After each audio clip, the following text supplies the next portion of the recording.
होगा, क्या करें आज? we have done what is neurotic abnormality, who are neurotics, and the other part of mental illness is psychosis. साइकोसिस क्या होती है? न्यूरोसिस जो है वो एक बहुत माइनर मेंटल प्रॉब्लम है, मतलब साइकोसिस जितनी नहीं है, माइनर होती है, हल्की होती है। इसका पेशेंट जो है उसके सिम्टम्स बताइए, आप पढ़ चुकी हैं? क्यों भाई, कौन बता रहा है? सना, सतीश कुमार, अनुज, श्रिया, व्हाट इज न्यूरोसिस? आज साइकोसिस शुरू करनी है अपन लोग को। साइकोसिस is a serious mental illness जिसमें कि पर्सनैलिटी में बहुत डिसइंटीग्रेशन हो जाता है और व्यक्ति जो है उसके लिए हॉस्पिटलाइजेशन मस्ट हो जाता है, वो सोसाइटी के लिए पोटेंशियल डेंजर हो जाता है और वो सोसाइटी के लिए नहीं, अपने लिए भी पोटेंशियल डेंजर हो जाता है। The illness which is of serious nature, mental illness which is of serious nature is classified in the group of psychosis. और न्यूरोसिस क्या है? मेंटल इलनेस जिसमें कि बहुत ज्यादा है, जैसे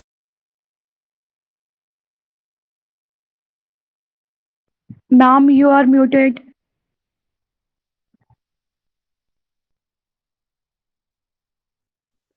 Ma'am, you are not audible.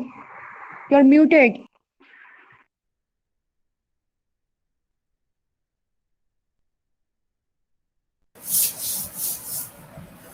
Sorry भाई बच्चों, मैंने अपने को अनम्यूट ही नहीं किया था and I started my lecture.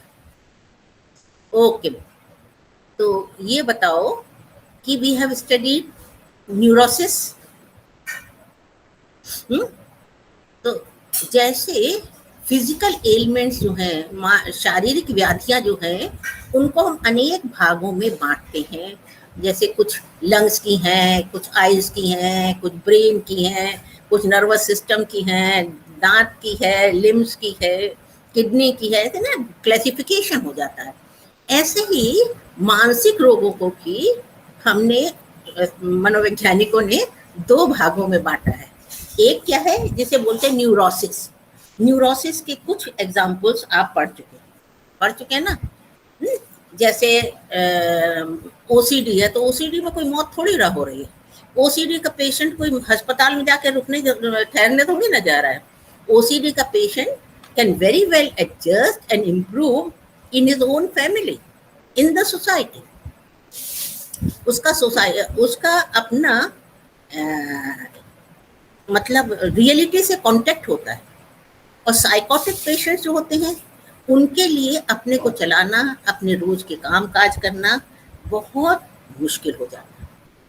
अगर साइकोटिक पेशेंट से पूछिए कि तुम कहाँ बैठे हो, तो नहीं बता पाएगा कि वो कहाँ है। आप पूछिए आज कौन सी तारीख है, वो नहीं बता पाएगा। उसके फादर मदर को दिखा के पूछिए who are they, he will not be able to tell कि वो उनके फादर हैं, मदर हैं, क्योंकि उसका रियलिटी से कांटेक्ट ही खत्म हो रहा है। ना तो उसे टाइम का सेंस है, ना प्लेस का सेंस है। ऐसे मानसिक रूप से गंभीर होते हैं। इसमें व्यक्ति बहुत ज्यादा हिंसक हो जाता है। तो उसमें हमें क्या जरूरत पड़ती है कि उनके हॉस्पिटलाइजेशन की जरूरत पड़ती है, उनको इंस्टेंट सहायता की जरूरत होती है। और न्यूरोटिक पेशेंट तो कितना घर में रहते हैं पता ही नहीं चलता है। जैसे डिप्रेशन है, एंजाइटी है, neurotic anxiety, neurotic depression, neurosis में ही है ओसीडी, जो आप पढ़ चुके हैं सब। तो उसमें आपको लगा कि कोई बहुत गंभीर सिम्टम्स हैं जिनसे इनकी जान पे खतरा हो जाए, जिससे इनकी डेथ हो जाए, ऐसा नहीं है ना। But they are really disturbing their daily routine. Patient की डेली रूटीन को तो वो बाधित कर रहा है, लेकिन बहुत खतरनाक नहीं है। पर कुछ मानसिक रोग ऐसे होते हैं जिसे आप पागलपन कहते हैं, जिसमें उसको बच्चों को, रोगी को आप खुला छोड़ ही नहीं सकते। उनको बेड़ियां डाल दी जाती हैं, उनको कमरे में बंद कर दिया जाता है, आइसोलेशन में रखा जाता है। तो ये ऐसे पेशेंट्स हैं जो अपने को भी नुकसान पहुंचा सकते हैं, दूसरों को भी नुकसान पहुंचा सकते हैं। इनका तो रियलिटी से कोई कांटेक्ट ही नहीं होता है। अच्छा, साइकोटिक्स में परसेप्चुअल डिस्टॉर्शंस होते हैं, जैसे कि उन्हें बहुत भ्रम हो गए, है सांप तो उन्हें, है रस्सी तो उन्हें सांप नजर आएगा। और हेल्यूसिनेशंस आपने पढ़े हैं? हेल्यूसिनेशंस क्या है? वो perceptions which occur in the absence of sense organs. जैसे आंख से आप देखते हैं, कान से आप सुनते हैं, नाक से आप सूंघते हैं, जीभ से आप स्वाद लेते हैं, और त्वचा से आप प्रेशर एंड टेम्परेचर महसूस करते हैं। लेकिन साइकोटिक पेशेंट्स जो होते हैं उनको बहुत सारे क्या होता है, बहुत सारा क्या होता है कि उनको बहुत सारे हेल्यूसिनेशंस होते हैं। जो चीजें नहीं है, मरे हुए आदमी से बात कर रहे हैं, बैठे हैं अकेले, किसी से लड़ते जा रहे हैं, किसी को गाली देते चले जा रहे हैं, किसी को मारने का पूरा पोस्टर बनाए हुए। तो ये साइकोटिक पेशेंट जो होते हैं, दे सफर फ्रॉम हेल्यूसिनेशंस, और वो उनका एक इंटरनल वर्ल्ड होता है, उस इंटरनल वर्ल्ड में होते हैं, and they really divorce their external world. कोई कठिनाई तो नहीं हो रही है? अच्छा, इसके अलावा साइकोटिक पेशेंट जो हैं उनको बहुत सारे डिल्यूजन्स होते हैं। डिल्यूजन जानते हैं? अभी तक आपने पढ़ा परसेप्शन, इल्यूजन, हेल्यूसिनेशन। अच्छा, ओहो, आपने कहाँ पढ़ा? हम तो फर्स्ट ईयर को पढ़ाए हैं।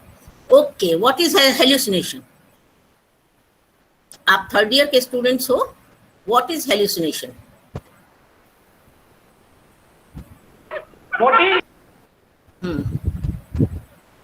हेल्यूसिनेशन किसे कहते हैं? मैम, जो चीज रहता भी नहीं है और मतलब हमें कुछ दिखाई देता है, स्मेल होती है, कुछ सुनाई देता है, और होता भी नहीं है तब भी ऐसा होता है।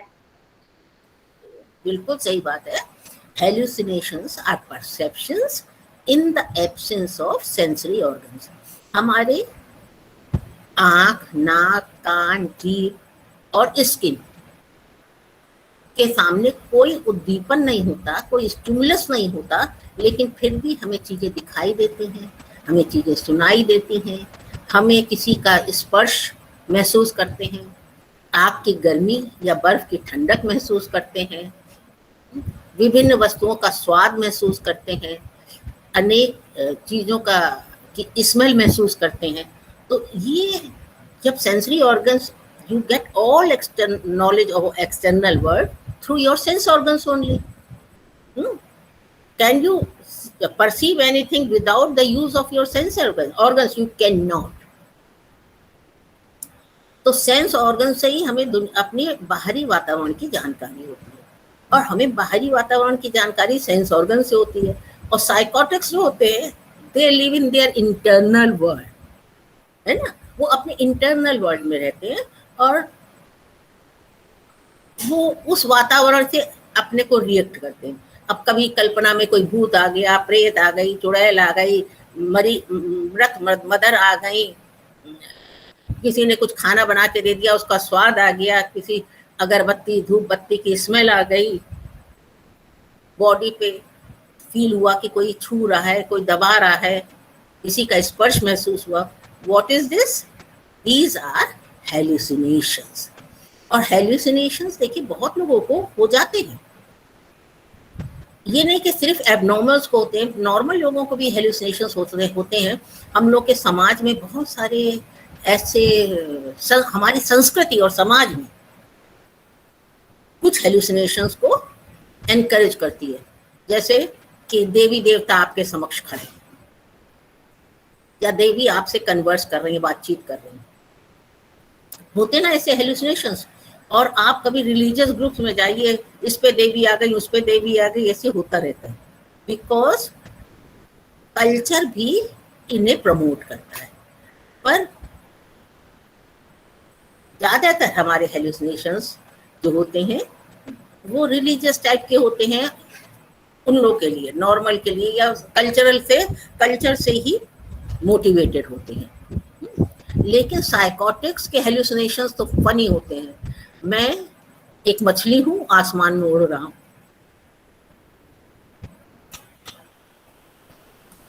मुझे रशिया में केजीबी के जो आदमी है क्या बात कर रहे हैं मेरे खिलाफ सुनाई पड़ रही है। अच्छा, if there is any talk, कोई आवाज है और उन्हें सुनाई पड़ रही है और वो गलत समझ रहे हैं, तो क्या हो जाएगा? Then what will be it called? It will be called illusion, because a stimulus is there, but the stimulus is misperceived, wrongly perceived. There is false perception of that stimulus. बात समझ में आई? तो अगर उत्तेजना वातावरण में है और उसका वो गलत प्रत्यक्षीकरण करता है तो ये भ्रम है, ये हेलुसिनेशन नहीं है। When there is no stimulus in your environment, then to a person perceives visual stimuli, auditory stimuli, olfactory stimuli, taste, touch, इनको महसूस करता है तो दैट इज कॉल्ड हेलुसिनेशन। कोई दिक्कत नहीं। और साइकोटिक पेशेंट्स को डिल्यूजन्स भी होते हैं। कुछ आइडिया डिल्यूजन किसे कहते हैं? देखिए ये टर्म्स बहुत बार आएंगे आपके लिए, इसलिए इनको बेसिकली आप लोग समझ लीजिए। डिल्यूजन किसे कहते हैं? डिल्यूजन आर फर्म बिलीफ, एकदम पक्के उनके विश्वास होते हैं, आप उनको हटाना चाहे तो हटेंगे नहीं। Delusion are firm beliefs of a person about an object, person or about himself. Is there any problem? अपने बारे में उनका, दूसरों के बारे में, वस्तुओं के बारे में उनके फिक्स्ड विचार हैं और वो उस विचारों पे कायम रहते हैं और उसे बोलते हैं डिल्यूजन्स। इल्यूजन अलग है, डिल्यूजन अलग है। Delusion means full faith in certain things. अब डिल्यूजन्स कैसे होते हैं? देखिए साइकोटिक्स और एबनॉर्मल बिहेवियर को समझने के लिए आपको इनके बेसिक कंसेप्ट्स को समझना बहुत जरूरी है। अब डिल्यूजन किसे कहते हैं? डिल्यूजन इज एक फॉल्स बिलीफ, एक गलत धारणा, एक गलत विश्वास है। अब ये कैसे हो सकते हैं? डिल्यूजन ऑफ ग्रैंड्योर, कि मैं बहुत महान हूँ, मैं बहुत बड़ा हूँ, लोग मुझसे राय लेने आते हैं, मैं इतना बड़ा और इतना इम्पोर्टेंट साइंटिस्ट हूँ कि केजीबी वाले, CIA वाले और CBI मुझे प्रोटेक्ट नहीं कर पा रही है और मैं अपनी रक्षा के लिए उधर उधर भाग रहा हूँ। वो देखो वो KGB का आदमी आया, वो मुझे मारना चाहता है, वो मेरे पास स्पेस साइंस की बहुत बड़े बड़े इन्वेंशंस के हल हैं और ये विदेशी लोग जो हैं वो मेरे से उनको हासिल करना चाहते हैं। क्या है कि मैं बहुत महान हूँ, मैं बहुत बड़ा हूँ। ये जो एक डिल्यूजन है, this is called delusion of grandeur. अब उसके बाद डिल्यूजन ऑफ परसिक्यूशन, कि I am so important, I am so good, I am in any area, I am excelling, so the people are after me and they want to kill me. समझ में आ रहा है? तो ये भी delusions होते हैं कि मैं तो बहुत इम्पोर्टेंट हूँ, मैंने तो क्या एटॉमिक एनर्जी छोड़ दो, मैंने तो सुपर एटॉमिक एनर्जी से कुछ निकाल लिया है जो एक ड्रॉप से दुनिया को खत्म कर देगा। एटम बम इतने बड़े बड़े नहीं चाहिए, एक ड्रॉप का मेरा बम है जो जिससे पूरी दुनिया खत्म हो जाएगी। अब ये है उनका कि डिल्यूजन ऑफ परसिक्यूशन। और लोग इसलिए लोग मेरे पीछे पड़े हैं, लोग मुझे मारना चाहते हैं, कहीं जाएंगे तो छुपते फिरेंगे, देयर इज नो रीजन, लेकिन वो कतराएंगे, छुपेंगे, कोई मुझे देख ना पाए। अब उनके मन में क्या है कि मैं इतना इम्पोर्टेंट हूँ, मैं इतना महत्वपूर्ण हूँ और मेरे महत्व के कारण लोग मेरे पीछे पड़े हैं, लोग मेरा पीछा कर रहे हैं। मुझे तो एक पेशेंट ऐसी मिली थी, तो ऐसे टीवी चल रहा था तो कहने लगी कि आपने देखा, अभी आपने देखा, न्यूज रीड कर रही थी, कोई ऐसी चीज ही नहीं थी जिसमें कोई उनको डिल्यूजन हो। कहना कि ये न्यूज रीडर सामने बैठे ना, इसके पीछे से एक लड़की ने आके मुझसे ये कहा। अब वो कह रही है कि वो टीवी के अंदर से मुझे गोली मार गई। अब ये क्या है डिल्यूजन ऑफ परसिक्यूशन। क्या है ये? Delusion of persecution. उसके अलावा हमें और डिल्यूजन्स कैसे होते हैं? Delusion of referral. अब कोई बात कर रहा है तो एक मेंटली सिक आदमी जो परसिक्यूशन से सफर कर रहा है, उसको ये लगेगा कि ये लोग जो हैं मुझे मार डालना चाहते हैं, मेरी हत्या करना चाहते हैं, इसलिए ये लोग मेरे भविष्य में षड्यंत्र रच रहे हैं, मेरा नाम ले रहे हैं। जबकि ऐसा कुछ भी नहीं है ना। लेकिन उसको हर समय कोई दो लोग बात करेंगे तो उसे लगेगा ये मेरे बारे में बात कर रहे हैं, मेरी आलोचना कर रहे हैं, मेरे विरुद्ध षड्यंत्र कर रहे हैं। तो this is also delusion of referral. Referral means मेरे रेफरेंस में बात की जाए। अब आप सोचिए, अगर इंटरनल एनवायरनमेंट में व्यक्ति जो है इतना परेशान होएगा तो उसका बिहेवियर कैसे नॉर्मल होगा? इसके अलावा हमें बहुत सारे रिलीजियस डिल्यूजन्स भी होते हैं। जैसे बहुत लोगों को ये भ्रम होता है कि देवी देवता ने उन्हें एक संदेश दिया। पहले आप लोगों ने सुना है, घाना के एक राष्ट्रपति थे, घाना के एक राष्ट्रपति थे इदी अमीन। हाँ, इदी अमीन नाम याद आ गया, इदी अमीन। तो इदी अमीन ने राष्ट्रपति थे और उन्होंने एक रोज अखबारों के पेज भरे थे। किस बात से? कि इदी अमीन को भगवान ने, अल्लाह ने कहा कि तुम सब एशियंस को अपने देश से निकाल दो, और उन्होंने आदेश दे दिया कि सारे एशियंस घाना से निकल आए। 2 रोज के अंदर या 1 रोज के अंदर घाना छोड़ दे। अब कितनी परेशानी लोगों को कि भाई उनका व्यवसाय है, उनका बिजनेस है, वो कोई काम से आए हुए हैं घाना, और अचानक प्रेसिडेंट जी को ऐसा डिल्यूजन हुआ कि उनसे अल्लाह कह रहे हैं कि सारे एशियंस को घाना से निकाल। तो दिस इज कॉल्ड डिल्यूजन। देवी देवताओं के नाम से कितने लोग होते हैं कि मुझे फला देवी आई, उन्होंने कहा मेरे बच्चे का खून कर दो, मैं बच्चे की बलि दे दूं। नहीं सुनते आप? अखबारों में पढ़ते हैं कि नहीं पढ़ते हैं? चलिए आप बताइए रिलीजियस डिल्यूजन का कोई एग्जांपल।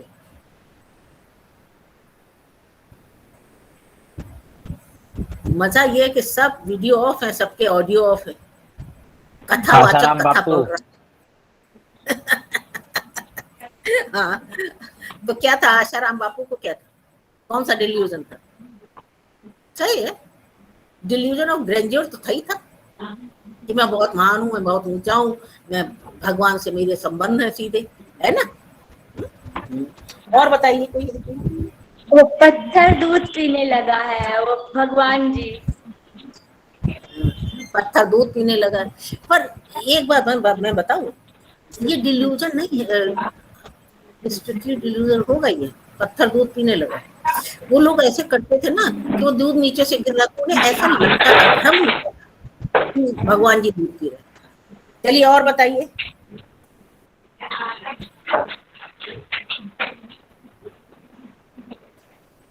तो बहुत से रिलीजियस वो होते हैं, जैसे अल्लाह ने कहा कि इन लोगों को मार दो, भगवान ने कहा कि इन लोगों को मार दो, है ना।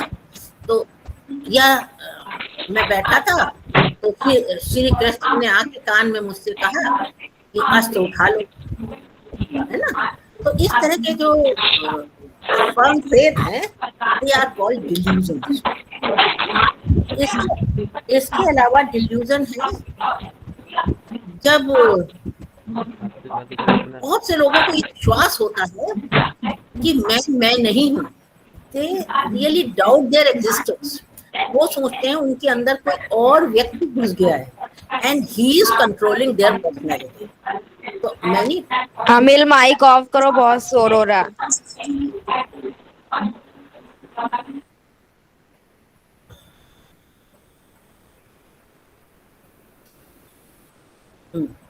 तो क्या बात कर रहे थे कि बहुत सारे मानसिक रोगी ऐसे होते हो जिनको ये भय होता है कि मेरे अंदर कोई दूसरा व्यक्ति आ गया है और उसने मुझे कंट्रोल कर लिया है, मैं नहीं हूं, कोई और व्यक्ति है जो ये कार्य करता है।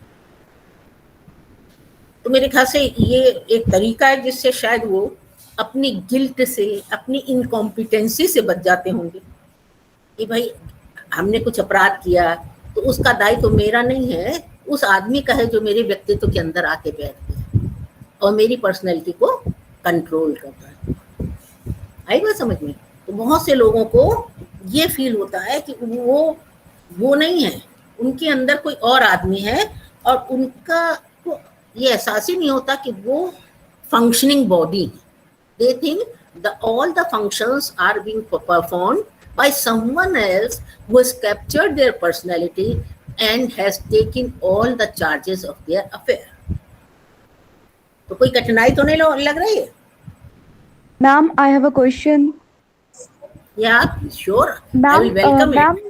ये प्रॉब्लम क्या एक 6 और 7 ईयर के बच्चे को हो सकती है? बहन, मैंने ये पढ़ा तो है कि 2 साल पे भी हो सकती है, 4 साल पे भी हो सकती है, पर मेरे पास कोई साइंटिफिक इसका प्रूफ नहीं है, ना मेरे पास कोई ऐसी रिसर्च की जानकारी है। बात समझ में? हो भी सकती है, अगर फैमिली हिस्ट्री में है तो होने की बहुत संभावना है, अगर उसका चाइल्डहुड बहुत अनहैप्पी है तो होने की संभावना है। बिकॉज एवरी टाइम बच्चे से कहा जाता है ना, तुमने ये किया, तुमने ये किया, तो उसको गिल्ट महसूस कराया जाता है, उसको क्रिटिसाइज किया जाता है, तो हो सकता है कि वो एक डिफेंस मैकेनिज्म की तरह से इसको यूज करे कि मैं जो काम कर रहा हूँ उसकी जिम्मेदारी मेरी इसलिए नहीं है क्योंकि मेरे अंदर कोई दूसरा आदमी बैठ गया है, वो सारे कार्य कर रहा है। हो सकता है, पर जैसे एक होता है ना साइंटिफिक रिसर्च के कोई इनके कंक्लूजन से कोई ऐसी जानकारी मेरी नॉलेज में नहीं है बेटा, I will not mislead you, but I think कि हो सकता है। मतलब ये मेरा अपना विचार है, कोई साइंटिफिक रिसर्च का कंक्लूजन नहीं है, this is what I believe. और बताइए, तो ये समझ में आ गया आपको? तो हम लोग क्या बात कर रहे थे अभी तक? जितना बताया एक बार अंदर से उसको रिव्यू कीजिए, कुछ समझ में आया कि नहीं आया? डिल्यूजन, हेलुसिनेशन, ये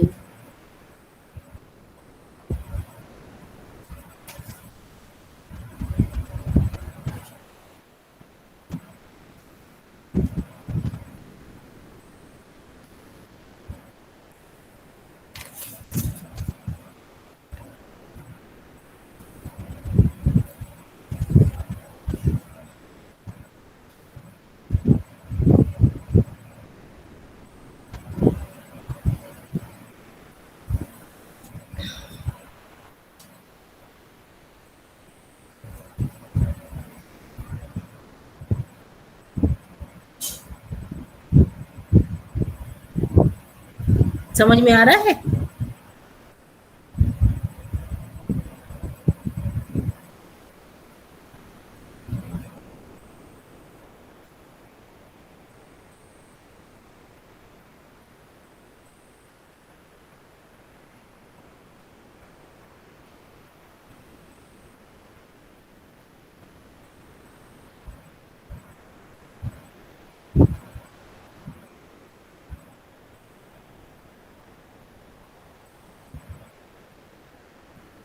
हेलो मैम। समझ में आया? Yes ma'am. Yes ma'am. अच्छा ठीक, अब चलिए हम लोग करते हैं कि क्या क्या सिम्टम्स होते हैं साइकोटिक्स के। तो एक बात तो आप समझ लीजिए कि साइकोटिक्स में सीरियस पर्सनैलिटी डिसऑर्डर होता है, गंभीर तरह का पर्सनैलिटी डिसऑर्डर होता है। There are certain personality disorder which all the normal people, जो हम लोग के साथ उठते बैठते हैं रोज, आप जिनके साथ कॉलेज जाते हैं, ऑफिस में जाते हैं, they also suffer from certain symptoms, abnormal symptoms, पर वो उसको बड़े अच्छी तरह कोप कर लेते हैं, समाज में नॉर्मल लाइफ लीड कर पाते हैं, अपने को एडजस्ट कर लेते हैं। पर इनका साइकोटिक्स के जो प्रॉब्लम्स होती हैं, एबनॉर्मल बिहेवियर होता है, वो क्या होता है कि वो उनके पूरे परसेप्शन को डिस्टॉर्ट कर देता है और बहुत गंभीर प्रकृति का होता है। दूसरी बात यह है कि साइकोसिस में रोगी जो है वो लंबे समय तक, या मतलब लंबे पीरियड तक, 2 महीने तक होश में नहीं है कि वो कहाँ है। आपने सुना होगा घर से निकल गए, अब निकल के कहाँ गए पता नहीं, अब वहाँ लोग पूछ रहे हैं आप कहाँ से आए, क्या है, कुछ नहीं पता। 2-4 महीने वहां काटे, फिर उनको याद आ गया, वो अपने घर चले आए। आई बात समझ में? तो इस तरह की समस्या आती है। और क्या है कि ये लोग जो हैं समाज के लिए पोटेंशियल डेंजर होते हैं। अगर इनको नियंत्रित ना किया जाए, इनके व्यवहार को कंट्रोल ना किया जाए, इनको कन्फाइन ना किया जाए, तो ये समाज के बाकी लोगों के लिए खतरा पैदा कर देते हैं। और क्या सिम्टम है कि इनका बिहेवियर अनकंट्रोलेबल होता है, और अनकंट्रोलेबल मीन्स नियंत्रण नहीं कर पाते, और अनप्रिडिक्टेबल होता है। Unpredictable means you can not foretell कि वो कैसे रिएक्ट करेंगे। जैसे आप एक स्टूडेंट हैं और मैं कहूँ कि कल हम टेस्ट लेंगे, तो आई कैन प्रिडिक्ट कि कैसे आप रिएक्ट करेंगे। कुछ तो हो जाता है ना, आप जिस व्यक्ति को जानते हैं तो उसके व्यवहार के बारे में भविष्यवाणी आप कर पाते हैं, पर एबनॉर्मल और वो भी साइकोसिस से सफर करने वाले व्यक्ति के व्यवहार के बारे में आप कोई भविष्यवाणी नहीं कर सकते, बिकॉज वो एब्रप्टली क्या करे। आपने कोई प्यार की भी बात कही, वो उठा के एक चाटा मार दे, वो चाकू उठा ले। आप बहुत प्यार से उनसे बात कर, वो एकदम कहीं छुप गए कि ये तो हमें फुसला रही है, कहीं ये मुझे मार न डाले। तो the behaviour of the psychotics is unpredictable and uncontrollable. एक और बात है जो साइकोटिक्स के बिहेवियर में दिखती है, that is they live in a unreal world. वो एक ऐसे दुनिया में रहते हैं जहां सत्य नहीं, जो सत्य नहीं, असत्य, अपनी कल्पना पे आधारित कि मैं राजा हूँ, मैं यहाँ रह रहा हूँ, ये मेरी प्रजा है, जितने पेड़ खड़े हैं मुझको देख रहे हैं, मुझे सलाम कर रहे हैं। आई बात समझ में? तो they live in a unreal world, और वह रियलिटी को कंप्लीटली इग्नोर करते हैं, डिनाई करते हैं। Psychotics do not have power to understand their own behaviour. उनके अंदर कोई इंसाइट नहीं होती, वो अपने व्यवहार को समझ नहीं पाते, ना उसके कारण को समझ पाते हैं। वो ऐसी बातों को सुनते हैं, विश्वास करते हैं जो असली नहीं होती, विलक्षण होती हैं और सत्य से परे होती। एक और लक्षण है साइकोटिक्स का कि उनकी स्पीच जो है, वो जब बोलेंगे ना, तो या तो वो हकलाएंगे, या तुतलाएंगे, या रुक रुक के बोलेंगे। बात समझ रहे हैं?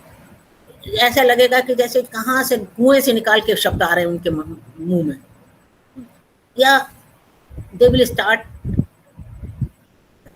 स्टैमरिंग, स्टटरिंग, शब्दों को तोड़ तोड़ के बोलेंगे, जैसे बोल नहीं पा रहे हैं, हकलाने लगेंगे, तुतलाने लगेंगे। ये सब परेशानियां उनकी स्पीच में आ जाती हैं। आई बात समझ में? और इसके साथ ही साथ उनकी स्पीच बहुत इनकोहेरेंट होती है। जैसे मैं आपसे बात कर रही हूँ तो आई एम टॉकिंग अबाउट साइकोसिस है। अब इस समय में पॉलिटिकल बात ले आऊँ, इस समय में कोई और पर्सनल इररेलेवेंट अनरिलेटेड बातचीत शुरू कर दूं, that is called incoherence. Coherence में नहीं है, पहले डायलॉग और दूसरे डायलॉग के बीच में कोई समन्वय, कोई कनेक्शन नहीं है। एक डायलॉग उन्होंने बोला कि जेल भेजेंगे उसको, फिर बोला खाना तो अच्छा है। मतलब अब पहले सेंटेंस दूसरे सेंटेंस में कोई कोहेरेंस है ही नहीं, माइल्स अपार्ट। तो क्यों? क्योंकि वो दिमाग में कंसंट्रेट कर ही नहीं पा रहे हैं। जब कंसंट्रेशन नहीं है तो आप एक टॉपिक पे कैसे रुकेंगे? माइंड तो अनकंट्रोल्ड। समझ में आ गई बात? वो अपने व्यवहार को समझ नहीं पाते हैं। उनके जो वो जब बोलते हैं तो आप सोचिए आप कैसे बोलते हैं। मैं बोल रही हूँ कैसे बोल रही हूँ। I will have to use my brain. My brain should cooperate, my muscles हमारे जो मसल्स हैं, जीभ के, मुंह के, उन सबको से कोऑपरेट करना पड़ेगा ना, दोनों को इन कोऑर्डिनेशन वर्क करना पड़ेगा। पर ये सोचते कुछ हैं, करते कुछ हैं, कहीं कंसंट्रेशन नहीं है, तो इनकी स्पीच भी इनकोहेरेंट हो जाती है, इनका बातचीत भी में वो हकलाते हैं, तुतलाते हैं, एक ही बात को बार बार कहते हैं, और किसी बात का कहीं से कोई समन्वय नहीं होता, संबंध नहीं होता।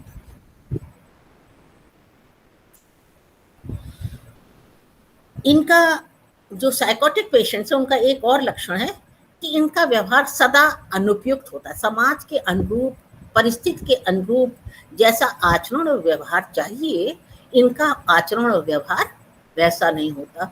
इनका आचरण सामाजिक जो मान्य स्टैंडर्ड है उससे काफी नीचा, अनुपयुक्त, इनएडुकेट होता है। इसके अलावा जो साइकोटिक्स होते हैं, because they are so puzzled of hallucinations और डिल्यूजन्स, तो वो क्या करते हैं कि उनको नींद भी ठीक से नहीं आती, उनकी स्लीप भी डिस्टर्ब हो जाती है, और वो अनावश्यक समस्याओं में उलझे रहते हैं सोते समय। अब जब ऐसी हालत हो जाती है तो रोगी क्या करेगा? माँ बाप, भाई बहन, पत्नी, बच्चों के इससे संबंध निभाएगा? नहीं निभा सकता। So he withdraws all the social contacts. कुछ कठिनाई तो नहीं है इसमें आपको, कि वो सारे सामाजिक संबंधों से अपने को अलग कर लेता है। साइकोटिक पेशेंट्स जो हैं, they are unable to perform their daily routine, अपना खाना खाना, अपना नहाना, अपने कपड़े बदलना, अपना रोज का काम करना उनके लिए संभव नहीं होता, बिकॉज कंसंट्रेशन नहीं है, रियलिटी से ओरिएंटेशन नहीं है, ब्रेन का मतलब ब्रेन की कैपेसिटीज इम्पेयर्ड हो गई हैं, and therefore they are unable to adjust in that atmosphere. तो वो किसी से ना संबंध रखते हैं, ना अपने रोज के कार्य कर पाते हैं, सबसे विड्रॉल होके अपने आंतरिक संसार जो उन्होंने बसा रखा है, डिल्यूजन्स का, डिल्यूजन्स का, हेलुसिनेशंस का, कल्पनाओं से भरा, उनमें विचरण करते हैं। इसके अलावा ऐसा नहीं है कि खाली विचरण करते हैं, उनके अंदर बहुत एग्रेशन होता है, आक्रोश होता है, और वो उस आक्रोश में लोगों को नुकसान पहुंचाते हैं, लोगों को नुकसान पहुंचाते हैं। अगर लोगों को नहीं पहुंचाते तो अपने को पहुंचाते हैं। तो ये भी उनका लक्षण है साइकोटिक्स का। एक और लक्षण है, उनकी लाइफ बड़ी डिस्ट्रेसिंग सिचुएशन में होती है, बहुत दुखी होते हैं, उनकी लाइफ बहुत अनप्लेजेंट होती है, और किसी भी संबंध को बनाए रखने में वो केपेबल नहीं होते हैं, और बड़ी दयनीय स्थिति में उनका जीवन गुजरता है। दूसरी बात यह है कि जो कुछ वो फील कर रहे हैं, जो कुछ उन्हें महसूस हो रहा है, जो कुछ भी वो किसी से बताना चाहें, तो they are unable to communicate it, because they don't have those words जिससे वो अपनी भावना को कम्युनिकेट कर सके। Neither they have got concentration, कि 2 मिनट 3 मिनट एक टॉपिक पे सोच सकेंगे, तभी तो आप बोल पाएंगे। आप इधर ये सोच रहे हैं, उसके दिमाग में दूसरी इम्पल्स आ गए, आपने दूसरा सोचना चालू कर दिया, तीसरी इम्पल्स आ गई, आपने तीसरी बार सोचनी प्रारंभ कर दी। तो इसका क्या मतलब हुआ कि मैंने अब आपको लक्षण बताए, लक्षण से आपको समझ में आ गया होगा कि ये मानसिक रोग बहुत गंभीर प्रकृति का है। अच्छा, अब साइकोसिस जो है, साइकोसिस के क्या कारण होते हैं बताएंगे कोई? साइकोसिस का क्या कारण होता है? अब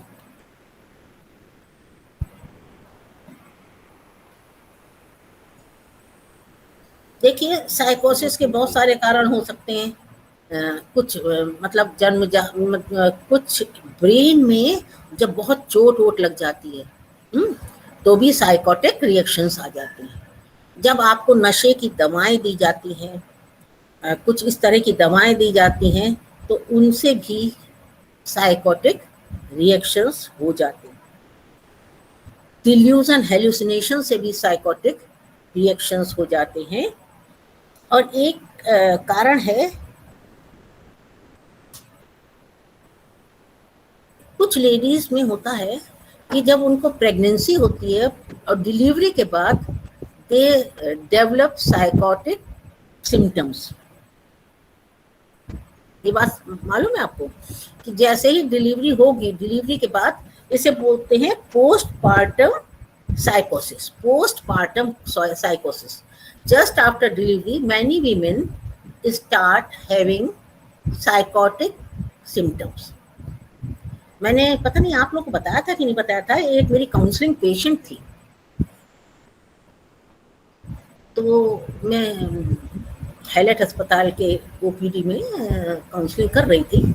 उस समय वो एक रोज आई, तो सब पहले दिन बोली, आते ही बोली, क्या मैम आज आप मिल गई, कल आप नहीं मिली थी। मेरे पर्टिकुलर डेज थे, हफ्ते में 3 दिन बैठती थी, तो आज आप मिल गई, अगर आज आप ना मिलती तो सुसाइड कर लेती। अब नेचुरल बात है, अगर कोई आदमी पहला सेंटेंस ये बोल रहा है तो आप अलार्म होंगे। अब मैं उससे बात करती, मैंने उसको बहुत काउंसलिंग करने की कोशिश की, उसकी स्थिति जानने की कोशिश की, तो वो 2 ही 4 बात कहती थी, मुझे समझ में नहीं आता क्या बोल रही है। और पढ़ी लिखी थी, एमकॉम लड़की थी। तो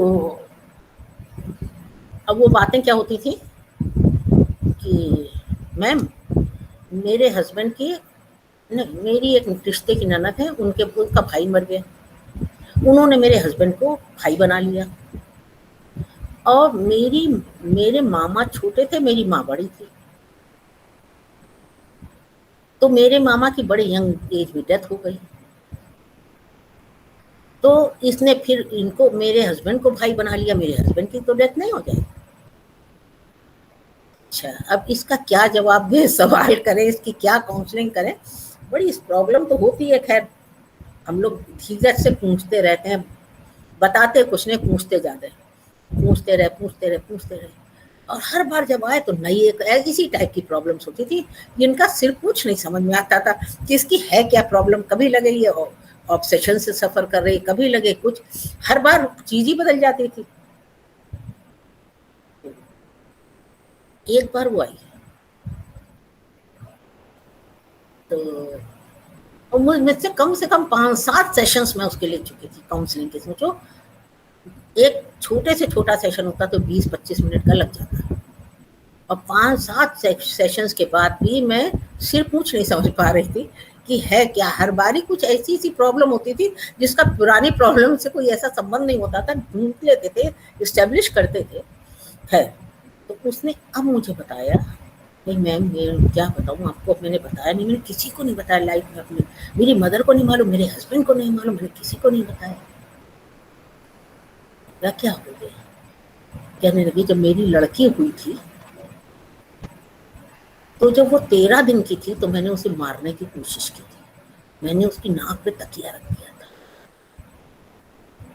और मैम जी बताइए उसके कारण उसको भविष्य में उसका दिमाग गड़बड़ तो नहीं होगा।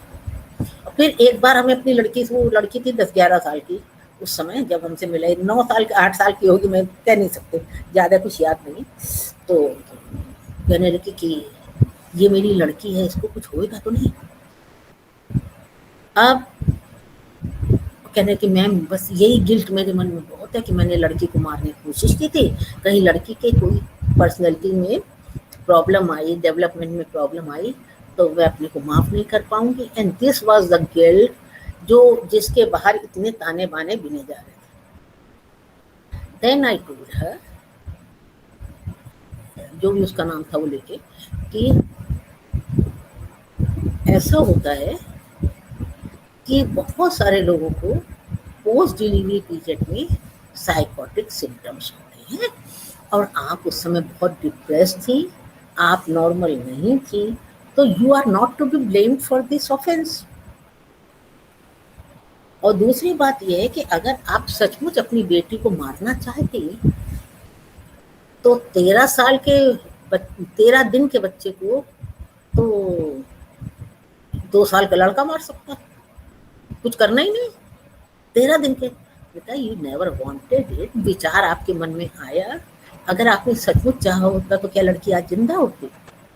और फिर आप ये सोचिए ना कि you are undergoing a mental illness, तो you are not responsible, you are not yourself.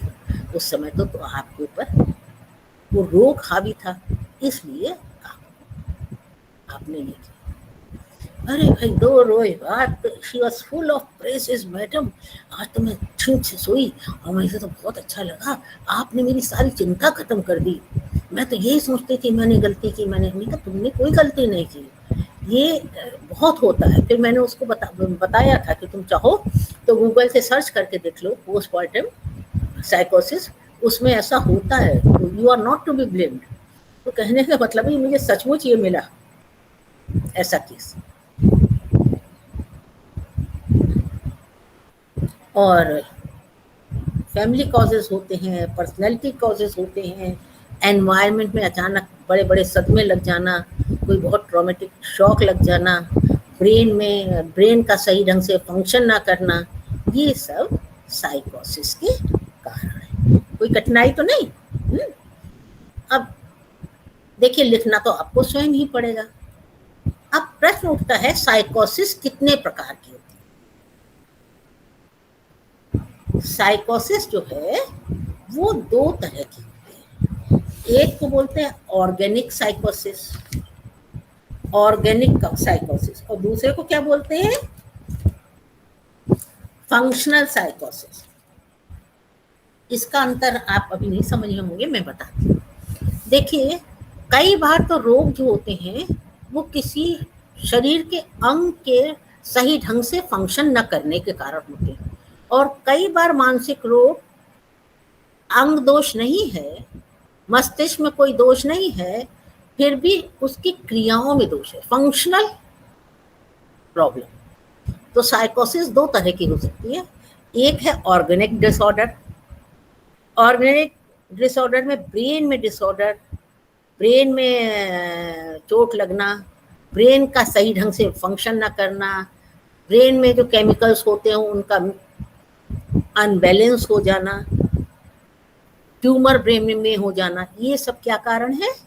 Organic causes. साइकोसिस जो है वो ऑर्गेनिक डिसऑर्डर भी हो सकता है। तो ऑर्गेनिक डिसऑर्डर में क्या कि जैसे किसी को ब्रेन में चोट लग गई, पेड़ से गिर गए, बिल्डिंग से गिर गए, चोट लग गई, किसी ने लाठी सर पे मार दी, चोट लग गई, किसी ने कोई धारदार हथियार से क्रेनियम की हड्डी तोड़ के मस्तिष्क तक पहुंचा दिया, तो या ब्रेन के किसी पार्ट में स्वेलिंग है, या ब्रेन के किसी पार्ट में ट्यूमर है, आई बात समझ में? तो this will cause impairment of certain mental abilities. अगर ऐसा माइनर मतलब थोड़ी मात्रा में भी है तो आपकी मानसिक योग्यताओं को ये प्रभावित करेगा। कठिनाई तो नहीं। तो मैंने 2 फॉर्म बताए आपको। एक बताया कि ऑर्गेनिक डिसऑर्डर होता है। ऑर्गेनिक डिसऑर्डर क्या है कि शरीर के हमारे ब्रेन के में स्ट्रक्चरल डिफेक्ट है और उनके कारण साइकोसिस के सिम्टम्स अपीयर हो रहे हैं। ब्रेन टिश्यूज डेड है ना, तो इसमें स्ट्रक्चरल प्रॉब्लम है और उसके कारण साइकोसिस के सिम्टम्स डेवलप हो रहे हैं। अब साइकोसिस जो है वो स्ट्रक्चरल साइकोसिस भी 3 तरह की हो सकती है। एक है एक्यूट,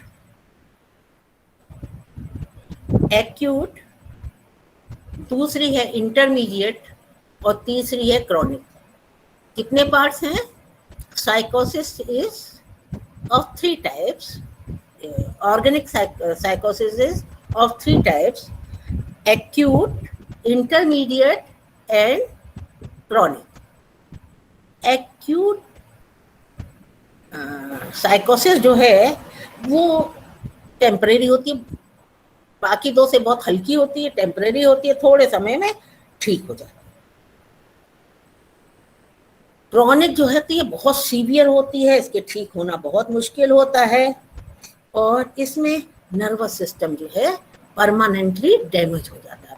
अगर नर्वस सिस्टम परमानेंटली डैमेज है तो फिर साइकोसिस के सिम्टम्स तो आएंगे। अब इन दोनों के बीच में इंटरमीडिएट डिसऑर्डर्स जो टिश्यू लॉस और इम्पेयरमेंट ऑफ ब्रेन फंक्शन से होती है। तो मीडियम मतलब इंटेंसिटी का जो है स्ट्रक्चरल साइकोसिस मीडियम है, इंटरमीडिएट, सबसे कम है एक्यूट। शब्द से सोचिए, एक्यूट तो उनका सबसे कम है, फिर इंटरमीडिएट और फिर क्रॉनिक, जो दीर्घ काल तक बना रहता है, जिसके जाने की संभावना नहीं होती है, स्थायी। अब दूसरा टाइप है जिसे बोलते हैं फंक्शनल। अगर कोई किसी का व्यवहार असामान्य होता है तो सबसे पहले उस असामान्य व्यवहार का निदान किया जाता है, डायग्नोज करते हैं कि उसका कारण क्या है। तो उस असामान्य व्यवहार के डायग्नोसिस में सबसे पहले हम लोग उसके सिम्टम्स देखते हैं कि उसके क्या सिम्टम्स, क्या लक्षण आ रहे हैं, और कई बार उन लक्षणों का कारण जो होता है स्ट्रक्चरल होता है, उस अंग की बनावट में कमी से होता है, और कई बार ऐसा होता है वो अंग तो पूरा सही है, आंख आपकी पूरी सही है पर आप ठीक देख नहीं पा रहे। आई बात समझ में? आंख बिल्कुल सही, बहुत सारे लोग हैं जो फंक्शनल प्रॉब्लम से सफर करते हैं, ऑर्गेनिक कोई परेशानी नहीं है, शरीर के किसी अंग में कोई कमी नहीं है, लेकिन फिर भी वो ठीक से देख नहीं पा रहे।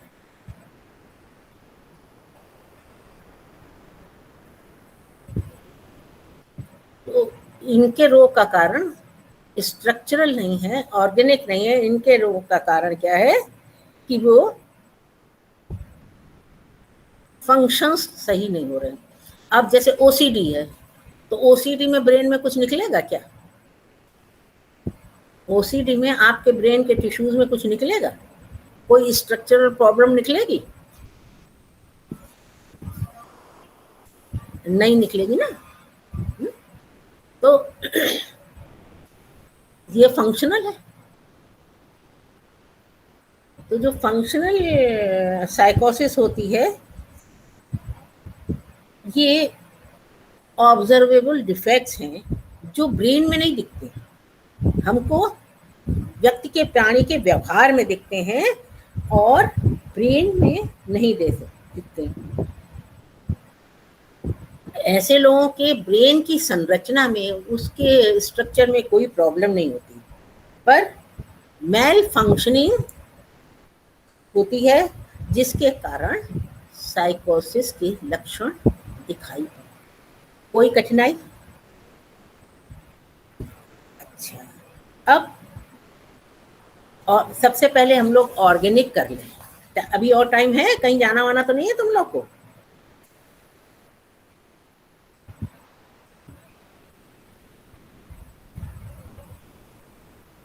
आप लोग को कहीं जाना तो नहीं? जैसे 1 घंटा हो गया, अगर आप उसके बाद टाइम दें तो मैं और बताऊं, नहीं तो नहीं बताऊं।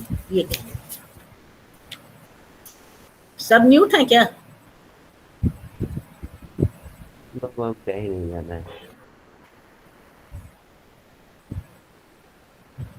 हेलो,